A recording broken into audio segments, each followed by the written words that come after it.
Pasok na!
Grabe ang ating mga loyalista. Oo. Ang tunay na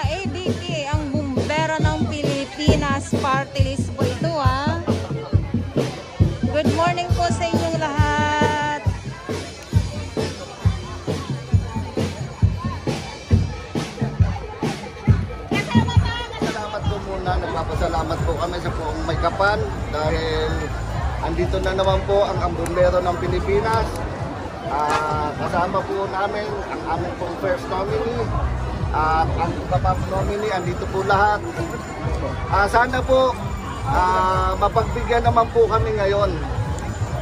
Itong pagkakataon this coming election 2025, sana yung adhikain namin na makaupo po sana sa Kongreso at para naman po sa mga sektor na sinasabi naming unsung hero palagi dito. Kapag may sunog, palagi kaming andito. Kapag may kalamidad, kami ay nakaagapay. Pero pag kami ang nasasaktan, wala naman pong tumutulong sa amin kundi kami lang. Kaya kami po, ito po ang bumbero ng Pilipinas. Pag napagbigyan kami, magbibigay po kami ng magagandang benepisyo sa aming mga miyembro para naman po kahit papano ay mapagbigyan naman ang aming mga sektor this coming election po. Sir, ngayon po ba hindi sapat? Hindi ba ang sinasabi mo? Naku po, hindi po sapat at wala po. Wala pong nabibigay ang gobyerno ngayon sa mga fire and rescue volunteer. Kami po, pag na-aksidente, kami lang po ang nagpapagamot sa aming sarili. Kami po, pag namatayan, ang nakukuha lang po namin ay water salute. Pero pagdating po sa ayuda ng national and local government, wala po kami nakukuha.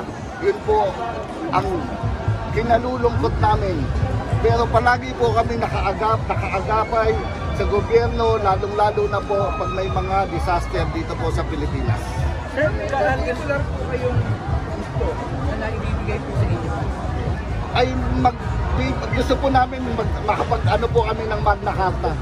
Kapag kami po ay naiupo sa Kongreso, mag-ano po kami ng mga batas na makakaproteksyon sa mga fire and rescue volunteer. Wala po kaming sweldo dito sa ating gobyerno. Ang BFP po may sweldo, pero po ang mga fire and rescue volunteer, wala po kaming sweldo.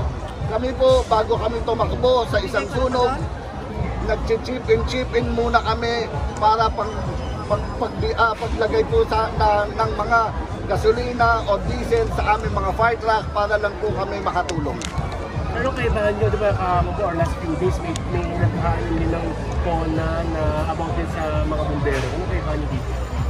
Ang kaibahan po namin, siguro, kami po ang masasabing ang tunay na ang bumbero ng Pilipinas. May puso, may tapang, may Diyos. Ang ano nga po namin, kami po ang bayaning tagapagligtas dito po sa ating lungsod.